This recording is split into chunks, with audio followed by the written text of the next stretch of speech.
Welcome into NBA Today. I'm Cassidy Hubbarth, in for the marvelous Malika Andrews, in studio alongside Tim Bontemps. We also got Kendrick, Perkins, and the birthday girl, Ramona Shelburne. Happy birthday to you, Momo. Thanks for coming into work on your birthday, because we got a lot to get into on this wonderful summer Friday. So let's dive right in. And let's start in London, where Kevin Durant was able to practice with Team USA for the first time Friday as he recovers from a right calf injury, with Coach Steve Kerr hoping he can get into one of the team's last two tune-up games before the Paris Olympics.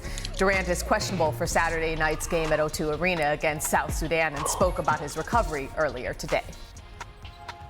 Just good practices, just keep grinding, keep building on who we are, and game's right around the corner, so we just want to take advantage of these days we have to practice. Just coming back to London, bring back special memories, like you and LeBron back in 2012? Yeah, definitely. 2012 was a turning point in my career, just being around greats every single day and seeing how they operate, and I just took a lot of that stuff with me. Once understanding this is a once-in-a-lifetime type of opportunity, so guys are taking advantage of it. All right, let's bring in senior NBA writer Brian Windhorst, live from London, and apparently delaying his dinner for us. So what a team player. Thank you so much, Brian. And you were with the team in Abu Dhabi, and now you're with them ahead of their games in London this weekend. So how important do you think it is that Kevin Durant is able to fully look like Kevin Durant by the time group play starts? Yeah, I think they'd like to just have him get some time on the court.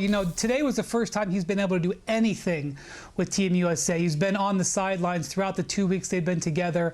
And Steve Kerr would love to see him just get a few minutes. I don't think he's going to play tomorrow against South Sudan. I do think if he doesn't have any setbacks over the weekend, we could see him play Monday night in their last exhibition game against Germany. Their offense is very, very dynamic. They look very, very good. But Steve Kerr doesn't have his starting five set yet. He's definitely going to go with Steph and LeBron, and he's made it clear to say on multiple occasions Joel Embiid is his starting center.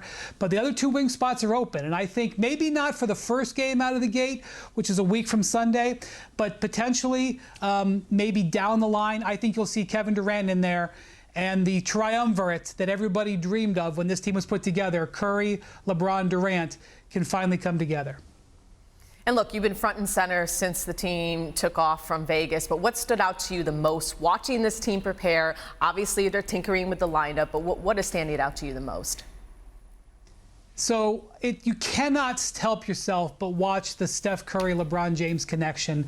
It is something that, they've been rivals for so long. The idea of them being on the same court together, it's really just amazing to think about. And they are working very hard to develop a chemistry, working on two-man games, LeBron being a great shot creator, Steph being a great shot finisher. You can see Steve Kerr working on plays with them to put opposing defenses into bad positions. And on Wednesday night, they really showed their teeth for the first time. Steph had 24 points.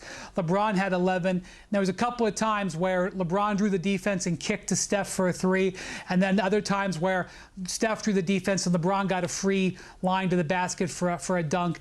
We're going to keep seeing that, and this is something, Steve Kerr has coached against LeBron in 5 playoff series, and he was talking today about how amazing this experience has been, and that's something that definitely we're going to keep an eye on as we get into Olympic play.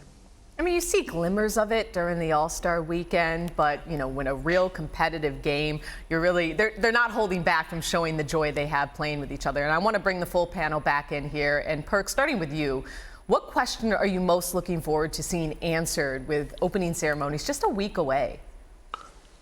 Well, you know what? I've been thinking about this, Cass, since I got off the phone with our girl, Hillary Guy, my girl, Hillary Guy, and she asked this question prior to the show, and I was like, you know what? I'm not going to create a problem that's not there. I mean, this roster is loaded, and especially with Kevin Durant coming back, and he should be in the starting lineup, and it should be Steph, LeBron, KD. That's your 3 starters, and the other 2 positions should be rotational. At the end of the day, it's all about this team and their mindset, coming in and having that kill mentality that we're going to punish you every single night. Talent-wise, there's not another team out there in the world that could compete with this Team USA. They just too deep, too much offensive talent, and when that duo, the Kentucky boys, Anthony Davis and Bam Adebayo, step on the floor together with that second unit and the way that they're anchoring that defense and playing alongside one another, it's a beautiful thing to see as well. Momo? I want to see how they integrate Kevin Durant. He's the leading scorer in Olympics history. When he comes in, I think he'll be starting once he's healthy enough to play those kind of minutes. I want to see how they use it, because right now the second unit has been better than the first unit in terms of scoring and plus minus, etc. But when Kevin Durant goes in that starting lineup, they're going to be better. And Steph and Durant already know how to play together, but they as good as they have been, they haven't even made full use of their talent yet. Like Joel Embiid, he's playing out there, but they're not featuring him the way the Sixers feature him. They're not putting him in a role where he's going to score 30 or 40. But they've still been so good. And so at some point, the more they play, you're going to see more out of Embiid, more out of Durant, more out of some of these guys that have just been kind of blending into the roles they're playing rather than the roles they play in their regular season teams. I think Joel actually said he's chilling, yeah, because of how much talent is around him. And Tim, you were in Vegas for all of training camp. Where are you in terms of how you're seeing Team USA's development? I mean, look, to me, the biggest question about this team is if they're going to be challenged, frankly, in this tournament. This is arguably the greatest team of all time. You got Joel Embiid, who is still coming back from this knee issue he had during the playoffs. He's clearly ramping himself back up into shape. Kevin Durant hasn't played yet at all. I do expect Drew Holiday, the guy we just saw shoot there, and Kevin Durant to be the other two starters in the starting lineup when this thing gets going and they're rolling and fully healthy. And look, we've got Anthony Edwards who's shooting a three now. As Perk said before, we've got Anthony Davis and Bam Adebayo playing together with the second unit. Those three guys are better as a trio than any other team in the world could put out there, and they're the anchors of the second unit with probably Jason Tatum and either Devin Booker and Tyrese Haliburton. This is the kind of talent we're talking about. This team should roll through this tournament and win pretty comfortably. Obviously, in a one-game situation, teams could get hot. Team USA could struggle to shoot the ball. But I was at the game against Canada, who's probably their biggest challenger in this tournament. Team USA probably had a D or D-minus game. Joel Embiid looked terrible in the game, and they won by 15, and it wasn't competitive. Like, this is the kind of talent gap we're talking about. And these guys, if they're right, should win the gold medal and roll through this tournament.